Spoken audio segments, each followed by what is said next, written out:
প্রতিস্থাপন করার জন্য কমিশন সুপারিশ করছে। প্রতিস্থাপন মানে বদলে দেওয়ার কথা সংবিধান বলছে। এর মানে হচ্ছে এই সংবিধান সংস্কার কমিটি যারা প্রথম থেকে বাতিল চাই ৭২-এর সংবিধান বাতিল করে দিবেন, ৭২-এর সংবিধান ছুঁড়ে ফেলে দিবেন, ৭২-এর সংবিধান ইত্যাদি ইত্যাদি ইত্যাদি ইত্যাদি অনেক কিছু করে নয়া মানুষের বন্দোবস্ত নিয়ে আসবেন। তারা প্রথম লাইনে স্বীকার করছেন প্রতিস্থাপন করবেন। মানে ৭২-এর সংবিধান আমাদের মুক্তিযুদ্ধের দ্বারা অর্জিত যে সংবিধান, ৩০ লক্ষ শহীদের রক্তে প্রতিষ্ঠিত যে সংবিধান, সেটা এত সুন্দরভাবে লেখা, এত গোছানোভাবে লেখা, সেটাকে একেবারে ছুঁড়ে ফেলে দেওয়া, বাতিল করার হিম্মত মার্কিন যুক্তরাষ্ট্র থেকে টেনে নিয়ে আসা কনসালটেন্ট আলী রিয়াজ সাহেব এবং তার দলের হয় নাই। সেটা হচ্ছে ভালো কথা। কিন্তু প্রথম সুযোগেই সংবিধান ছুঁড়ে ফেলতে না পারলেও দেশের নাম বদলে ফেলার একটা বুদ্ধি এই সংস্কার কমিশন দিয়েছে। তারা সুপারিশ করেছে সংবিধানের প্রযোজ্য ক্ষেত্রে প্রজাতন্ত্র এবং গণপ্রজাতন্ত্রী বাংলাদেশ এই শব্দ দুটো বাদ দিতে হবে, প্রজাতন্ত্রের জায়গায় নাগরিকতন্ত্র আসবে এবং জনগণতন্ত্রী বাংলাদেশ হবে। বাংলাদেশের নাম বদলে ফেলার এই যে একটা চুলকানি, আমি বলবো এই চুলকানিটা কেন আমি জানি না। গণপ্রজাতন্ত্রী বাংলাদেশ বলার মধ্যে সমস্যাটা কি এই বিষয়ে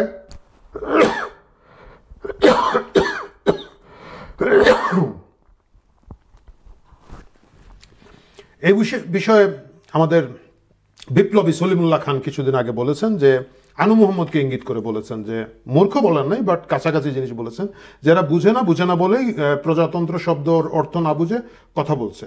প্রজাতন্ত্র মানে হচ্ছে সকলে মিলেই এইখানকার, ইভেন রাজা যিনি থাকবেন তিনিও একটা সিস্টেমের প্রজা, রাষ্ট্রের প্রজা। যাই হোক, আমি যে শব্দটা আগে ব্যবহার করেছি, আলী রিয়াজদের চুলকানি আছে বাংলাদেশ শব্দ নিয়ে এবং এটা তারা পরিবর্তন করতে চাচ্ছেন। গণপ্রজাতন্ত্রী বাংলাদেশ এই শব্দটা যারা তৈরি করেছিলেন, republic, people's republic of Bangladesh, তারা অনেক ভেবে চিন্তা করেছেন এবং ৭২ সালে যে সংবিধান রচিত হয়েছিল এই সংবিধান কিন্তু আন্তর্জাতিকভাবে বিভিন্ন দেশে এটাকে একটা এক্সাম্পল হিসাবে নেওয়া হয়ে থাকে।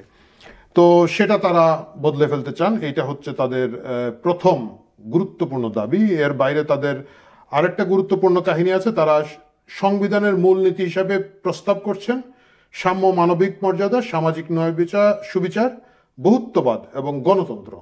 ওকে, মূলনীতি এগুলো আপনি ওনারা প্রস্তাব করেছেন, খুবই চমৎকার।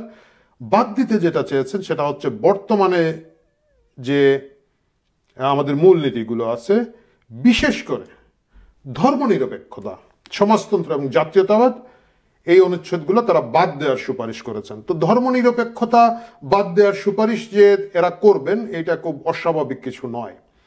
এই সরকার ধর্মীয় সন্ত্রাস চালানোর পিছনে রাষ্ট্রীয় মদত দিয়ে যাচ্ছে। সারা দেশে আমরা দেখছি ধর্মীয় সংখ্যালঘুদের উপর নির্যাতন হচ্ছে। আমি এই ভিডিওটি যখন করছি তখনও কিন্তু আমাদের আদিবাসী ছাত্ররা হাসপাতালে কাতরাচ্ছেন। সুতরাং তারা ধর্ম নিরপেক্ষতা বাদ দিবেন সেটাকে আমি খুব একটা কি বলা যায় অবাক হয় নাই। তারপরে যে জিনিসগুলো আছে, খুব সুন্দর সুন্দর কিছু কথা আছে 2 পৃষ্ঠা জুড়ে, এটা ঠিক আছে। গুরুত্বপূর্ণ যে জায়গাটা তারা পরিবর্তন করতে চাচ্ছেন, তারা জাতীয় সংসদে 2টো ভাগ করতে চাচ্ছেন, নিম্নকক্ষ এবং উচ্চকক্ষ। এবং নিম্নকক্ষে তারা 300 আসন এখন আছে, সেটাকে বদলে 400 আসনে নিতে চান। আমার মনে হয় 300 আসন এবং 50টি মহিলা আসন আছে, সেটাকে সরিয়ে তারা 100 জন নারী সদস্য নির্বাচনী এলাকা থেকে সরাসরি ভোটে নিয়ে আসতে চান এবং বাকি 300 জনকে তারা বর্তমানে যেভাবে আছে এমপি হিসাবে তারা রাখতে চান। আমি ব্যক্তিগতভাবে মনে করি যে কোটা বিরোধী আন্দোলন করে এই সরকার এসেছে, নারী কোটা এইভাবে রাখা ঠিক হবে কিনা না এটা বোধহয় আরো আলোচনার বিষয় আছে। সেটা তারপরেও আমরা মেনে নিলাম, যেহেতু সরাসরি নির্বাচনের মাধ্যমে আসতে যাচ্ছে এটা মনে হচ্ছে ভালো হবে। কারণ আমরা দেখেছি বিগত সময় যেটা হয়, এই নারী আসনগুলো বিভিন্ন সুযোগ সুবিধা টাকা পয়সা দিয়ে দেওয়া হয় এবং উদ্ভট লোকজনকে, মানে আমি উইথ অল ডিউ রেসপেক্ট বলতে হচ্ছে, উদ্ভট লোকজনকে এখানে অমুকের বউ, এটা হচ্ছে যোগ্যতা। অনেক নেতার আপনি দেখবেন বউ আছে, এবার বামপন্থী নেতারা দেখবেন লিডার তুলতে দেয় না, ওই নিজে হয়েছে এবং তার বউ হয়েছে। এই ধরনের অনেকগুলো, আমি বিব্রত করতে চাই না সবার নাম বলে, বাট এই কাহিনী আছে। এইখানে আরেকটা জিনিস তারা বলেছেন যে 10 ভাগ আসনে তরুণ তরুণীদের মধ্য থেকে প্রার্থী মনোনীত করবে। এটা কিভাবে করবে আমি জানি না, কারণ প্রত্যেক রাজনৈতিক দল তো নিজে জেতার চেষ্টা করবে। ওইখানে যদি তার একজন জেতার মতো প্রার্থী থাকেন যিনি হয়তো অভিজ্ঞ প্রাজ্ঞ, সেই জায়গাটায় কিভাবে তারা 10% তরুণ আনবে, এবং এই তরুণ বলতে আসলে কি বোঝায় সেটা আমি জানি না। সংসদীয় নির্বাচনে প্রতিদ্বন্দ্ব করার ন্যূনতম বয়স 21 বছর করা হবে। কেন রে ভাই? 21 বছর তো বিয়ের বয়স পুরুষদের জন্য। 21 বছর করতে হবে কেন? এত তাড়াহুড়া কেন তরুণদেরকে সংসদের ভিতরে ঢুকিয়ে দেওয়ার? এটা আমিও জানি, আপনিও জানেন কেন 21 করা হচ্ছে। কারণ ডক্টর ইউনূসের যে ল্যাংবোর্ড বাহিনী আছেন, যারা তরুণ বিপ্লবী সরকার গঠন করিয়াছেন, তাদের অধিকাংশের বয়সী তরুণ, এবং তাদেরকে নিয়ে আসার জন্যই সম্ভবত এই আইনটা করা হয়েছে। আরেকটা গুরুত্বপূর্ণ সংবিধানে পরিবর্তন তারা চান, সেটা হচ্ছে প্রধানমন্ত্রী, সংসদ নেতা এবং রাজনৈতিক দলের প্রধান 3 জন আলাদা আলাদা হবেন। সাধারণত পার্লামেন্টারি ডেমোক্রেসিতে প্রধানমন্ত্রী এবং সংসদ নেতা একজন থাকেন, এভাবেই দেখে অভ্যস্ত। বাট ব্রিটিশ পার্লামেন্টে 1942 সালের পরে এটাকে সেপারেট করা হয়েছে। প্রাইম মিনিস্টার বাইরে খুব সম্ভবত লর্ড প্রেসিডেন্ট বা কিছু একটা নাম দিয়ে আরেকজনকে দেওয়া হয় যিনি সংসদের থাকেন। আমাদের এখানে এইভাবে অবশ্য হুইপরা থাকতেন যারা রাজনৈতিক দলের দেখভাল করেন সংসদে। বাট এইটা একটা প্রস্তাব এসেছে। অর্থ বিল ব্যতীত নিম্নকক্ষের সদস্যরা তাদের মনোনয়নকারী দলের বিপক্ষে ভোট দেওয়ার পূর্ণ ক্ষমতা থাকবে। এটা আমার কাছে, যেটা এখন 70 অনুচ্ছেদ, অনেকে বলে থাকেন যে 70 অনুচ্ছেদ নিয়ে অনেকের কথা আছে। আমি মনে করি 70 অনুচ্ছেদটা থাকা প্রয়োজন আছে। কেন প্রয়োজন আছে? আমাদের দেশে সরি টু সে পলিটিশিয়ান কেনা বেচা হওয়ার একটা বিরাট সম্ভাবনা থাকে। দেখা গেল সকলে মিলে একটা দলকে, ধরুন সে সবুজ দলকে ভোট দিয়ে নিয়ে আসলো, লাল দল হয়তো যথেষ্ট পরিমাণ আসন পেল না, বিরোধী দলে বসলো। তারপরে এরা কি করবে? তারা সবুজ দলের এমপি কেনা শুরু করবে, মেটিকুলাস ডিজাইন করে দেখা যাবে ওইখান থেকে কেনা শুরু করবে। যেটা হয়, ধরুন ছাত্রলীগের ভেতর থেকে শিবির বেরিয়ে আসে, এরকম দেখবেন যে সবুজ দল নির্বাচনে জিতেছে একটা মার্কা নিয়ে, সবুজ মার্কা নিয়ে, আমরা জনগণ তাকে বিশ্বাস করে ভোট দিয়েছি, পরে ওইখান থেকে 20 জন এমপি হতে গিয়ে লাল দলে যোগ দিলেন, এবং সরকার পরিবর্তন, অস্থিতিশীলতার একটা বিরাট সম্ভাবনা তৈরি হবে। এবং এই স্ট্রেস আমার মনে হয় আমাদের মতো দুর্বল এবং ভঙ্গুর অর্থনীতি এবং অন্যান্য সমাজ ব্যবস্থায় নেওয়াটা ঠিক হবে না। এই জিনিসটার বিরুদ্ধে আমি। আচ্ছা, তারপরে উচ্চকক্ষ করা হবে।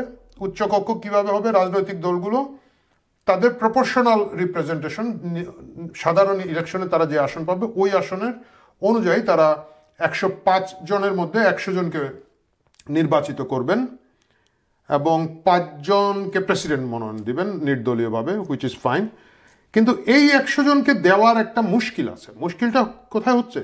আমি অনেক ব্যবসায়ীকে চিনি যারা ধরেন কোটি কোটি টাকা, হাজার কোটি টাকা, শত কোটি টাকার মালিক, দুর্নীতির মাধ্যমেই মালিক, অনেকে হয়তো ভালো ব্যবসা করেই মালিক।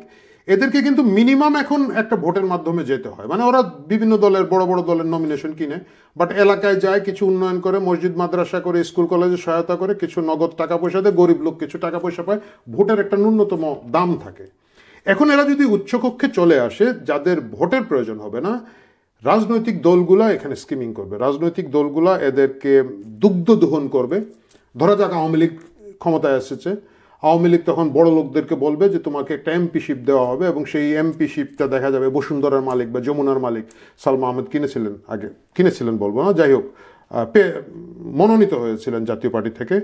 সো এই কাহিনীগুলো আরো বেশি হবে, এবং এটা রাজনৈতিক সংস্কৃতির জন্য খুব খারাপ দৃষ্টান্ত হবে। উচ্চকক্ষ যদি করতে হয়, সেটার অন্য কোনো পদ্ধতি করতে হবে, যাতে করে আমাদের ডাইভার্সিটিটা থাকে। শ্রমিক থেকে, কৃষক থেকে প্রতিনিধি আসতে পারেন, শিক্ষক থেকে প্রতিনিধি আসতে পারেন, সমাজের অন্যান্য সুশীল জায়গা থেকে আসতে পারেন, সাংবাদিকদের মধ্য থেকে আসতে পারেন। এরকম একটা ডাইভার্স উচ্চকক্ষ হয়তো করা যেতে পারে। কিন্তু এইভাবে যদি একেবারে প্রপোর্শনালি রাজনৈতিক দলগুলো মতামত দেয়, তাহলে সেটা আসলে কেনা বেচার একটা জায়গা হবে বলে আমার একটা ধারণা। এর বাইরে আসলে এখানে এই প্রস্তাবে তেমন গুরুত্বপূর্ণ কিছু আমি দেখি নাই। আর একটা জিনিস হচ্ছে এনসিসি প্রতিষ্ঠা করতে চান। এনসিসি একটা জাতীয় সাংবিধানিক কাউন্সিল, মানে ক্ষমতাটার মধ্যে আরও অনেককে ঢোকাতে চান। তারা কারা হবেন? রাষ্ট্রপতি, প্রধানমন্ত্রী, বিরোধী দলীয় নেতা, নিম্নকক্ষের স্পিকার, উচ্চকক্ষের স্পিকার, প্রধান বিচারপতি, ডেপুটি স্পিকার বিরোধী দলের মনোনীত যিনি থাকবেন, বিরোধী দল মনোনীত উচ্চকক্ষের ডেপুটি স্পিকার। এই এনসিসির মাধ্যমে যে জিনিসটা করা হবে, পরবর্তী নির্বাচনে এই এনসিসি মনোনয়ন দিবেন প্রধান উপদেষ্টাকে, যিনি একটা তত্ত্বাবধায়ক সরকার বা ইন্টারিম গভর্নমেন্ট পরিচালনা করবেন। এটার একটু ডিটেইলিং করা আছে। সো বর্তমান বাস্তবতা যেটা হচ্ছে যে যদি একটা তৃতীয় পক্ষ বা রেফারির মাধ্যমে নির্বাচন না হয়, বাংলাদেশে আসলে কোনো রাজনৈতিক দল ক্ষমতায় থেকে যে ভোটের আয়োজন করবে সেটার বিশ্বাসযোগ্যতা থাকবে না। সেটা সবসময় চ্যালেঞ্জ হবে, ভালো করলেও চ্যালেঞ্জ হবে, খারাপ করলেও চ্যালেঞ্জ হবে। সুতরাং এই এনসিসিটা করা যেতে পারে, এটা একটা ভালো প্রস্তাব। এইটার মাধ্যমে রাষ্ট্রপতির কাছে কিছু নাম প্রদান, বিভিন্ন জিনিস এরা করবে। কিছু নিয়োগ এদের হাতে থাকবে, যেটা হচ্ছে অ্যাটর্নি জেনারেল, সহকারী কর্ম কমিশনের প্রধান, সরকারি কর্ম কমিশন, পিএসসির চেয়ারম্যান, দুর্নীতি দমন কমিশনের চেয়ারম্যান, মানবাধিকার দমন কমিশন। এটা একটা ভালো আইডিয়া, কারণ তাহলে সরকার এবং বিরোধী দলের একটা যুক্ত অবস্থান থাকে, এবং বিশেষ করে আমাদের সাংবিধানিক প্রতিষ্ঠানগুলোতে যদি এটা করা যেতে পারে তাহলে ভালো হয়। এখানে রাষ্ট্রপতির মেয়াদ করা হয়েছে 4 বছর, প্রস্তাব এসেছে, বাট এটার নির্বাচন ব্যবস্থাটাকে বেশ জটিল করে দেওয়া হয়েছে। বলা হয়েছে যে ইলেকটোরাল কলেজের মাধ্যমে তিনি নির্বাচিত হবেন, সেখানে কারা কারা ভোট দেবেন বা কারা কারা নির্বাচক মণ্ডলী থাকবেন। আইনসভার উভয় কক্ষের সদস্য প্রতি একটি করে ভোট থাকবে, মানে উচ্চকক্ষ নিম্ন কক্ষের এমপিরা একটা করে ভোট দেবেন।